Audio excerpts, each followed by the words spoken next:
Hey Donald, I'm assuming you're never going to see this because, and let's be honest, you have so much better things to be doing than sitting on your phone and watching videos all day.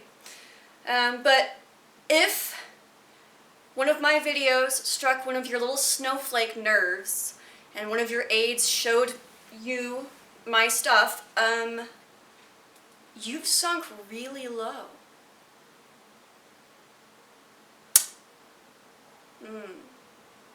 It's rough, buddy. Feel for you. You might be wondering, why am I your Huckleberry? A 28-year-old disabled American with no prospects, not being shamed to my family, an artist, someone who's never made more than $15 an hour. Why am I your Huckleberry? Well, because Donald, just like you, I'm dying. Now, you might be thinking, well, everyone's dying, and that is true. Everyone is dying. Slowly yet surely, our cells are slowly dying. You and I are sick, Donald. You can't stop gaining weight, and I can't stop losing weight. So we're kind of like opposites. And you know how they say opposites attract? Not in this case. I still think you're a little shit. I think you're disgusting. And honestly, I think it's kind of weird that you are so pro-white supremacy, and yet you and your ilk don't even like your own white faces. You are so ashamed of yourself that you don't want anybody to be happy. That's not a real man. And that's the other part. You're a cis man. I'm a trans man. Man. I have seen both sides of the coin. I've seen what it means to live as a woman in America, and I've seen what it means to live as a man in America. Not with the testosterone that you get all the freaking time whenever you want from your doctors. We know you're not producing it yourself.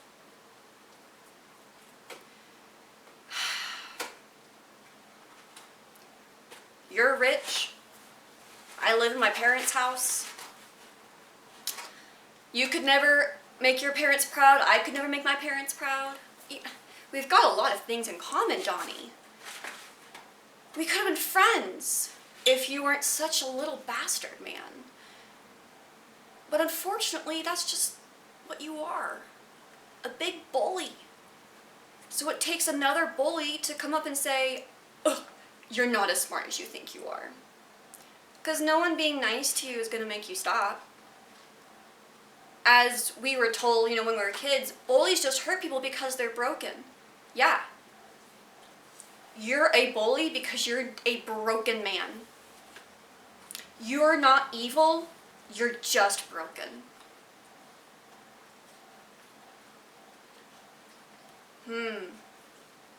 Hitler was also a broken man.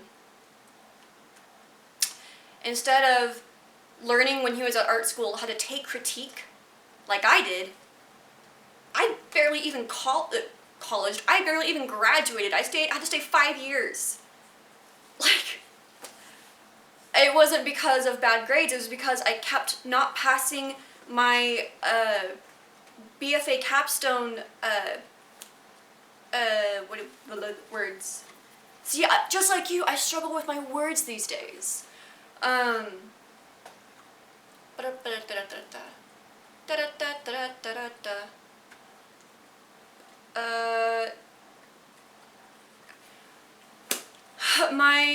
My show, they kept saying, why are you drawing horses? And I didn't know why. I didn't know why I was obsessed with the concept of family and intermingling and enmeshment. Now I know. I get it now. It's not funny. It's not funny. It's not funny. It's really, really sad, actually. that I was so enmeshed, I didn't even know what art, like I didn't know what my art meant. Like my brain knew, my heart knew.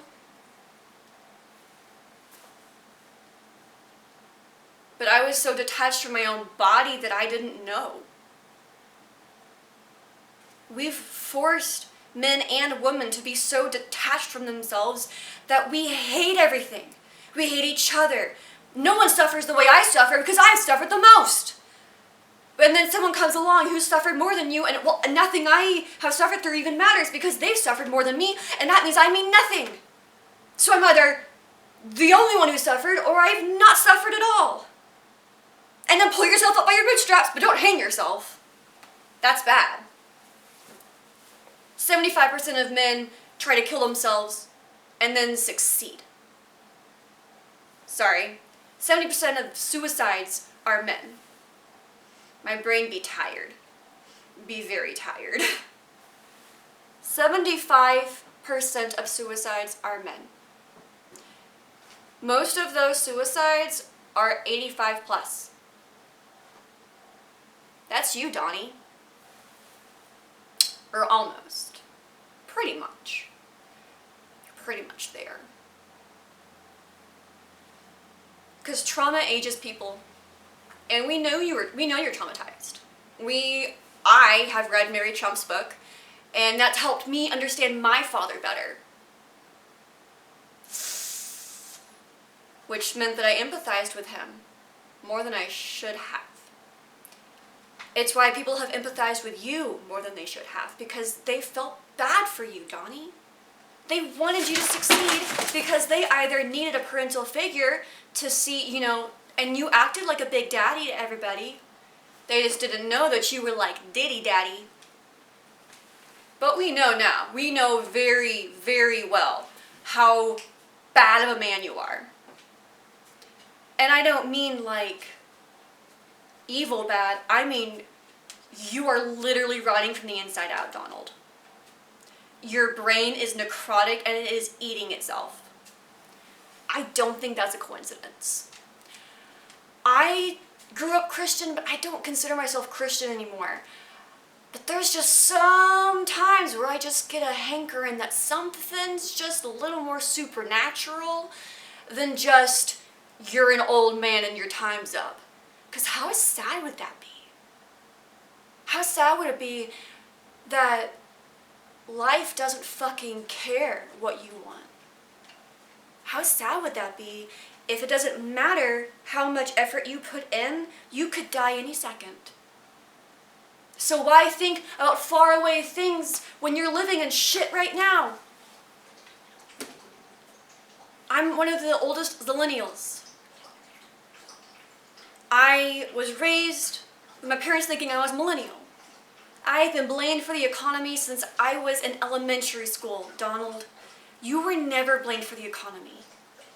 I am your Huckleberry because I have worked through all of the trauma that you went through and chose not to, and put it now on our entire nation and the world.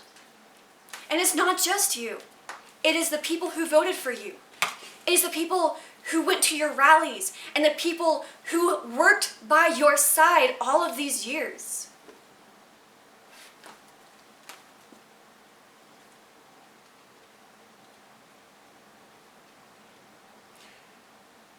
But I also want to thank you. Thank you for teaching us that we're not broken. The system's broken. It wasn't the people. We just didn't have the resources we needed to survive.